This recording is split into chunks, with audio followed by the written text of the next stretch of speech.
하나님 말씀 이사야 52장 1절에서 2절 말씀입니다. 시온이여 깰지어다 깰지어다 네 힘을 입을지어다 거룩한 성 예루살렘이여 네 아름다운 옷을 입을지어다 이제부터 할례받지 않은 자와 부정한 자가 다시는 내게로 들어옴이 없을 것임이니라. 너는 뒷걸을 떨어버릴지어다. 예루살렘이여 일어나 보좌에 앉을지어다. 사로잡힌 딸 시온이여 내 목의 줄을 스스로 풀지어다. 아멘. 주보상 제목으로는 간략하게 시온이여 깰지어다 이렇게 적었습니다. 실제의 주제는 미래의 왕이 될 자여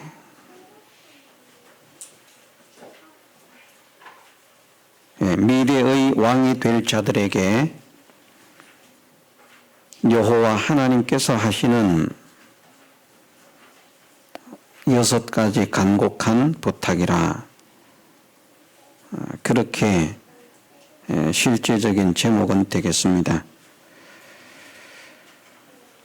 왜 왕이 될 자라 본문에는 왕이라고 하는 말이 없는데 왜 왕이 될 자들에게 부탁하시는 하나님의 부탁이라고 말씀을 드리는가? 그것은 1절 처음에 시온이여라는 말씀 때문입니다.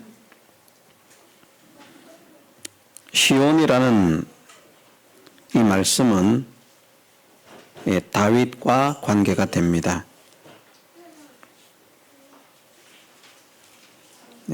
예루살렘 성이 다윗성이고 시온성입니다.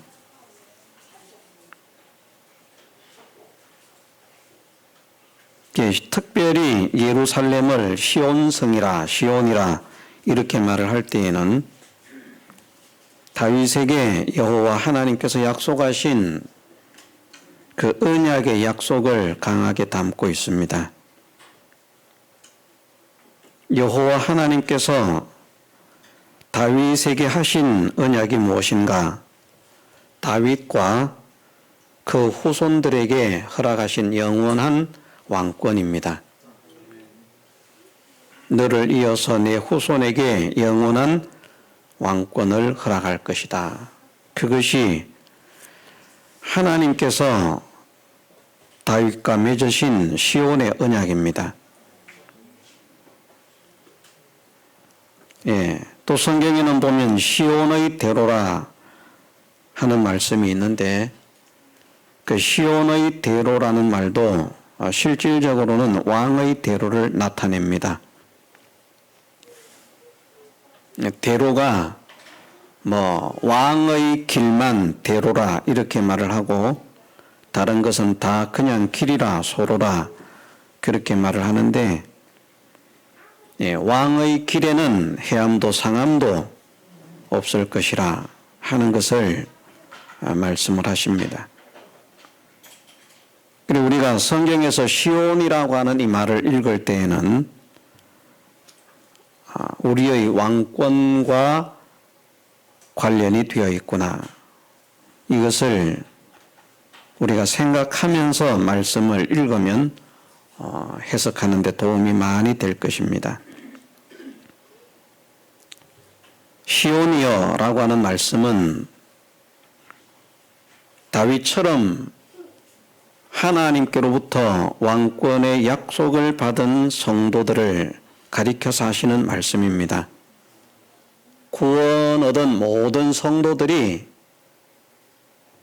천년왕국으로부터 하나님의 나라에 이르기까지 영원토록 그리스도와 함께 왕노릇 할 것을 말씀하지 않으셨습니까?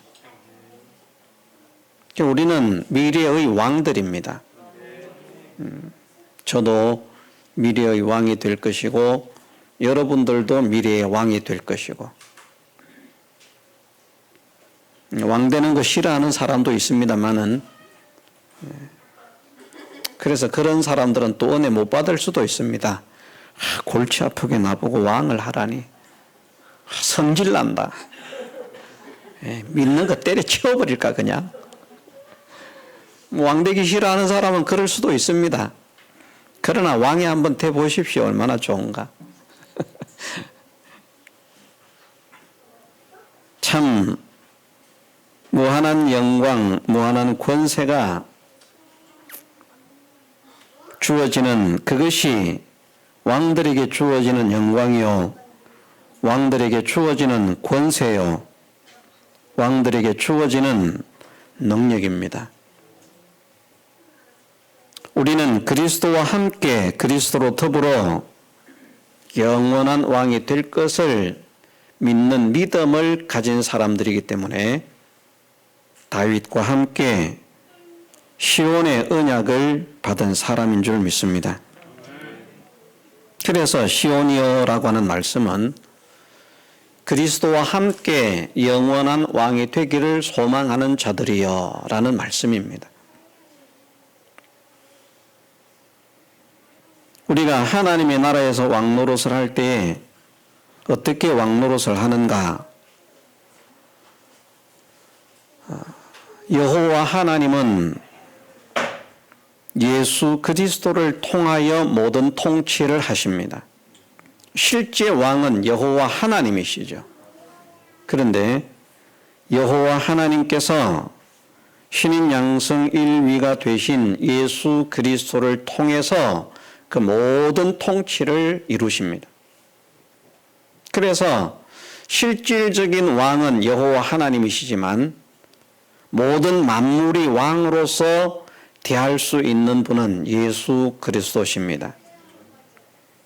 믿음으로는, 신령한 믿음과 신령한 눈으로는, 영적인 눈으로는 여호와 하나님께서 왕이심을 알겠지만, 믿겠지만 실제로 보게 되는 것은 예수 그리스도를 통한 통치를 보게 된다는 것입니다.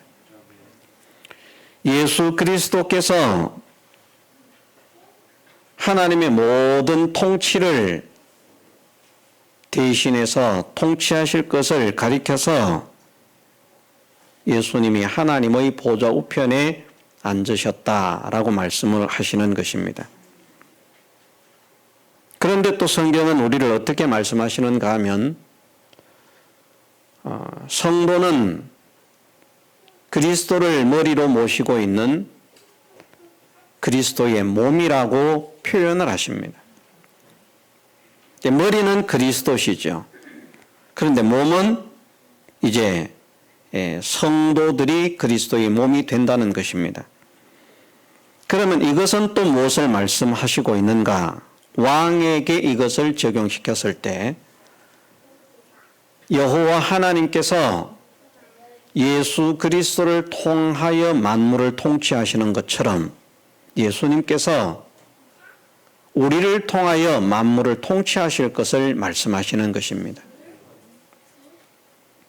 여호와 하나님께서 예수 그리스도를 통하여 만물을 통치하시기 위해서 예수 그리스도께 하늘과 땅의 모든 권세를 주신 것처럼 예수 그리스도께서 우리를 통해서 만물을 통치하시기 위해서 하늘과 땅의 모든 권세를 우리에게 위임시켜 주실 것을 또한 약속하시고 있는 것입니다.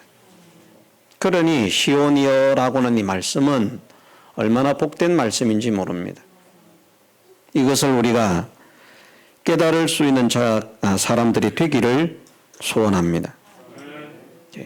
그리스도와 함께 그리스도로 더불어 왕노릇을 하게 될 자들이여 하시면서 이사야 52장 1절 2절 말씀에서 6가지 부탁을 하시고 있습니다. 미래의 왕들에게 여호와 하나님께서 부탁하시는 6가지 간곡한 부탁이라 이렇게 말씀을 드렸는데 듣기 좋게 이렇게 말한 것입니다. 마음에 부담이 될까봐 간곡한 부탁이라. 이러면 좀 우리 마음이 좀 더 편해질 것 같아서 실질적으로는 부탁이 아니라 명령입니다. 이사야 52장 1절에서 2절까지의 말씀에는 전체가 명령으로 가득 차 있습니다. 깰지어다 깰지어다 하는 것도 명령이고 내 힘을 입을지어다 하는 것도 명령이고 내 아름다운 옷을 입을지어다 하시는 말씀도 명령이고 너는 티끌을 떨어버릴지어다 하시는 말씀도 명령이고 일어나 보좌에 앉을지어다 하시는 말씀도 명령이고 내 목의 줄을 스스로 풀지어다 하는 말씀도 명령입니다. 명령이라 그러면 이러면 안 되는데 말입니다. 어쩌면 양보하는 것이 아닌지 모르겠는데 하나님 앞에 죄송스럽기도 한데 명령이라 그러면 사람들이 마음에 눌림을 가지고 왕되기를 싫어하는 것처럼 명령도 싫다.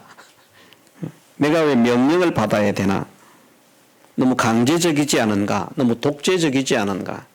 그래서 또 그런 어떤 의패감을 가지고 대할 사람이 있을지도 모를 것 같아서 제목으로만 여호와 하나님의 간곡한 부탁이라 그렇게 말씀을 드립니다. 그래도 충분히 어감은 있지 않겠습니까? 간곡한 부탁입니다. 제발 좀 하는 그런 부탁이라는 것이죠. 6가지 부탁을 말씀하시는데 조금 전에 말씀을 드린 것처럼 첫 번째는 깰지어다 하시는 말씀이고 두 번째는 내 힘을 입을지어다 하시는 말씀이고 세 번째는 아름다운 옷을 입을지어다 하시는 말씀이고 네 번째는 티끌을 떨어버릴지어다 하시는 말씀이고 다섯 번째는 일어나 보좌에 앉을지어다 하시는 말씀이고 마지막 6번째는 내 목의 줄을 스스로 풀지어다 하시는 말씀입니다. 시간이 되는 대로 말씀을 간략하게 증가하도록 하겠습니다. 아시는 대로 설교를 길게 하려고 하지 않습니다. 길어야 30분 이내로 끝내려고 하는데 이제 나머지 시간이 길어야 18분 남았습니다. 긴 시간 아니니까 정신을 차리고 함께 은혜 나눌 수 있기를 소원합니다. 깰지어다 말씀하셨는데 여기에는 히브리어로 제가 정확하게 발음은 못합니다. 우리라는 그런 단어가 2번 사용이 되었습니다. 우리 이런 그런 발음입니다. 그냥 보편적으로 읽으면 우리죠, 우리. 그런데 이 우리라는 이 단어는 우르라는 단어의 명령어입니다. 우르 하면 잘못 생각하면 갈대아 우르 이렇게 생각을 하겠죠. 갈대아 우르라고 하는 그 우르에서 사용된 단어와는 다른 우르입니다. 전혀 의미가 다릅니다. 이 깰지어다 하시는 말씀은 여러 가지 의미가 있습니다. 여러 가지 의미가 있는데 대체적으로 깨어라 하는 이런 말에 일어나라 하는 이런 말에 사용이 된다라고 하지만 사실은 이것은 잠이 들어있던 사람이 눈을 뜨라는 그런 의미의 일어나라는 말이 아니라 뭔가가 이렇게 흥황되는 것, 발전하는 것, 힘을 쓰는 것, 흥분하는 것, 분발하는 것, 열심을 내는 것, 이것을 나타냅니다. 예를 들어서 일어나라 라고 일어나다 라고 했으니까 일어나다라고 하는 말이 잘못 생각하면 잠에서 깨어나서 일어나다 이런 의미도 있지만 예를 들어서 그 집이 일어나다 라고 하는 말은 무슨 말입니까? 약하던 집이 이렇게 가세가 기울어졌던 집이 점점 더 풍성해지게 일어났다 하는 그런 의미죠. 그러기 위해서 뭐 가만히 앉아 있는데 그렇게 됐겠습니까? 열심히 수고하고 분발하고 힘을 내고 그렇게 함으로 인해서 그렇게 일어날 것입니다. 여기에 일어나라는 말씀은 잠을 자다가 정신을 번쩍 차리고 눈을 뜨는 그런 일어남의 의미보다 사실은 그런 일어남의 의미가 훨씬 더 강하다. 전반적인 의미를 보았을 때 그렇다는 것입니다. 그런데 이 같은 단어를 2번 사용하셨다는 것이죠. 한 번만 해도 족한데 2번을 사용하셨다는 것은 그만큼 강력하게 말씀하시는 것입니다. 그러면 왕이 될 사람에게, 왕을 소망하는 사람에게 하나님께서 첫 번째로 원하시는 것이 무엇인가? 깨라는 말씀이죠. 여기에 깨라는 것은 열심을 내어라, 분발해라, 힘을 써라 하는 이런 말씀입니다. 로마서 말씀에는 어떻게 말씀을 하셨는가 하면 이러면 또 말씀을 잘 아는 분들은 또 생각나는 그런 말씀이 있을 것입니다. 있는데 로마서 말씀에 보면 어떻게 말씀을 하셨는가 하면 다스리는 자는 부지런함으로 라고 말씀을 하셨습니다. 게으른 자는 다스리는 자가 될 수 없다는 것을 말씀하십니다. 게으른 자. 다스리는 자가 되려면 부지런한 자가 되어라. 그 부지런하다는 말씀이 다른 말씀으로 여기에 와서 이 깰지 우리라는 이 말로 이제 적용을 하면 열심을 낸다, 흥분한다, 열정을 품는다, 분발한다 이런 말이 되는 것입니다. 부지런한 것이 그런 것 아니겠습니까? 자, 게으른 것이 열정을 품은 것이겠습니까? 부지런한 것이 열정을 품은 것이겠습니까? 게으른 것이 분발하는 것입니까? 부지런한 것이 분발하는 것입니까? 부지런한 것 아닙니까? 그래서 로마서의 말씀과 이 깰지어다라는 말씀은 연결이 되는 말씀이라 저는 그렇게 깨닫습니다. 하나님께서 그렇게 깨닫게 하신 말씀이라고 생각을 합니다. 왕이 될 자들에게 갖추어져야 할 첫 번째 조건이 무엇이냐? 그것은 부지런해야 된다. 그러니까 하나님께서 간곡하게 부탁하십니다. 제발 부지런한 자가 되어라. 제발 부지런한 자가 되어라. 게으르지 말아라. 너희가 왕이 될 자들인데 왕이 되니까 나는 가만히 앉아서 다 명령하고 다 시키고 다 부리면서 나는 편안하게 살아야지. 예, 그것은 이후에 왕이 된 뒤에 그렇게 하든지 말든지 그건 왕이 된 뒤에 할 일이고 세상에서 왕이 되고자 하는 자들이 대통령이 되고자 하는 자들이 부지런합니까? 부지런하지 않습니까? 얼마나 부지런합니까? 대통령 되고 난 다음에는 게을러 터져도요 대통령이 되려고 하면 그 전까지는 얼마나 부지런한지 모릅니다. 이전에 하지 않던 강행군을 하면서 말입니다. 잠을 자지 않으면서 대통령이 되기 위해서 애를 쓰지 않습니까? 왕이 된 뒤에는 왕이 되었으니까 그때는 쉴 때 쉬고 부릴 때 부리고 그렇게 할지라도 왕의 자리에 앉기까지는 부지런한 사람이 되어라. 힘을 쓰는 사람이 되어라. 분발하는 사람이 되어라. 열정을 가진 사람이 되어라. 그래서 하나님은 열정이 없는 성도들을 안타까워 하신다는 것입니다. 열정이 있어야 됩니다. 정열이 있어야 됩니다. 뜨거움이 있어야 됩니다. 아이고, 그렇게까지 할 필요가 뭐 있나? 좀 더 편하게, 좀 더 쉽게 그렇게 믿으면 될 것이지. 이런 사람들을 하나님은 안타까워 하신다는 것이죠. 지금보다 더 열심을 내야 되겠다. 지금보다 더 힘을 내야 되겠다. 지금보다 더 애를 써야 되겠다. 지금보다 더 분발해야 되겠다.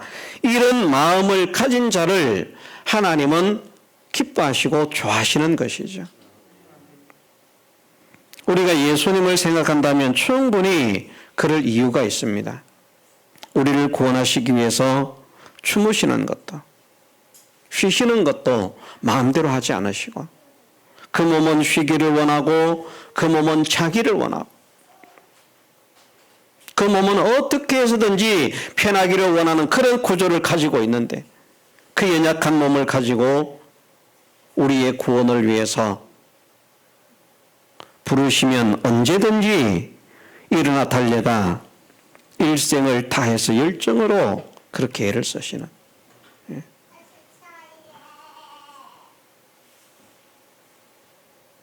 그 주님을 우리는 생각하면서 나도 주님을 닮아 힘쓰는 사람이 되게 하옵소서.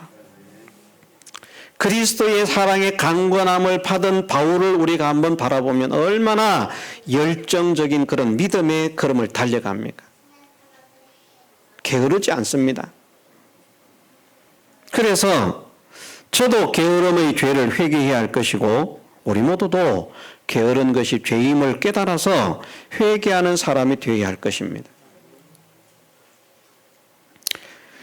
누구보다도 목회자는 더욱더 그래야 할 줄 믿습니다. 왜냐하면 목회자는 다른 직분자들도 마찬가지입니다만, 특별히 목회자는 자기 자체로도 왕이 되기를 소망하고 왕 준비를 하는 사람일 뿐만 아니라 왕들을 또 기르는 자 아닙니까? 우리 교회 주일학교 한 학생 어린 아이까지도 나중에 왕이 될 자들이거든요. 그걸 교육을 하는 교육자라는 말입니다. 그런데 이 게으른 모습을 보여주면, 매일 자는 모습 보여주고 매일 누워있는 모습 보여주고 이러면 안 되겠다, 이런 생각을 하게 됩니다. 저도 열심을 내고 분발하고, 우리 모두가 다 열심을 내고 분발하는 하나님의 사랑하심을 입은 거룩한 백성들이 되게 해주시기를 주님의 이름으로 축원합니다. 두 번째는 네 힘을 입을지어다 말씀하셨습니다. 힘을 입을지어다. 성도의 힘, 성도의 능력은 무엇인가? 히브리어로는 리버쉬 우찌크라는 그런 단어를 사용했습니다. 우찌크라고 하는 단어가 이제 힘을 나타내는 단어입니다. 입으라는 단어는 리버쉬이라는 단어입니다. 리버쉬. 능력을 입어라, 힘을 입어라. 그럼 우리의 힘이 무엇입니까? 세상의 권세가 우리의 힘입니까? 세상의 배경이 우리의 힘입니까? 돈이 우리의 힘입니까? 어떤 사람은 돈을 자랑합니다. 나는 돈이 많다, 힘이 있다. 목회자도 충분히 그럴 수 있습니다. 나는 돈이 많다. 우리 교회는 돈이 많다. 내 힘이다. 나는 지식이 많다. 나는 배경이 좋다.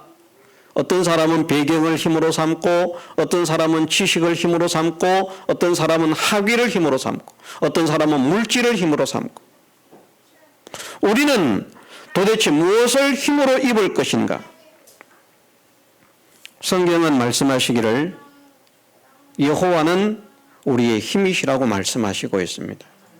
우리는 여호와 하나님을 우리의 힘으로 삼아야 됩니다. 여호와 하나님을 힘입는 사람, 돈보다 여호와 하나님, 지식보다 여호와 하나님, 권세보다 여호와 하나님, 내 가정의 배경보다 여호와 하나님을 나의 힘으로 의지하는, 다윗이 그러한 삶을 살았습니다. 나의 힘이 되신 여호와여, 내가 주님을 사랑하나이다. 그러니까 하나님께서 다윗의 힘이 되어주십니다. 장정도 이기기 힘든 사자를 쳐부숩니다. 곰을 쳐부숩니다. 골리앗을 쳐부숩니다. 얼마나 대단합니까? 골리앗 앞에서 그 싸움 잘하는 사울도 이스라엘 군사들도 전부 다 벌벌벌 떨면서 막 겁이 나서 난리가 납니다. 그럴 때 소년 다윗이 나갑니다. 나를 보내주십시오. 이스라엘을 능욕하는 저 골리앗을 내가 치겠습니다. 하나님께서 내 손에 붙이실 것입니다. 그럴 때 다윗이 싸움 기술 의지에서 나갔습니까?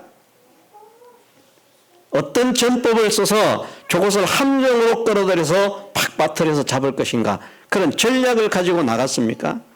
아닙니다. 너는 창과 칼을 가지고 내게 나오지만 나는 만군의 여호와의 이름으로 너희에게 나아간다. 돌멩이 하나에 나가 떨어졌어요. 왜 그렇습니까? 힘이 되신 여호와 하나님을 의지하니까. 우리에게 이런 능력의 역사가 일어날 줄로 믿으십시다. 여호와 하나님을 의지하는 자에게, 여호와 하나님을 힘으로 삼는 자에게. 살아계신 하나님, 전능의 하나님은 하나님을 의지하고 하나님께 모든 것을 맡기는 자들에게는 그런 구원의 역사를 일으켜 주시는 것입니다. 심지어 어떤 경우에는 가만히 서서 나의 구원을 보라. 어떤 때는 꼼짝도 하지 않고 그냥 구경만 해도 될 만큼. 아이고, 그래도 안 되지요. 우리가 성이라도 쌓아야죠. 우리가 무기라도 만들어야 되죠. 우리가 그래도 활이라도 쏴야 되죠. 아니다. 가만히 서서 그냥 구경만 해라. 믿음을 가지고. 그만큼 우리의 힘이 되신 여호와 하나님은 능력자십니다. 예. 그런 여호와 하나님을 의지하십시다. 또한 우리의 힘은 성경의 다른 곳에서 말씀하시기를 진리가 우리의 허리띠라고 말씀을 하십니다. 힘을 내는데 더욱 힘을 내게 하는 것이 진리의 허리띠라는 말씀입니다.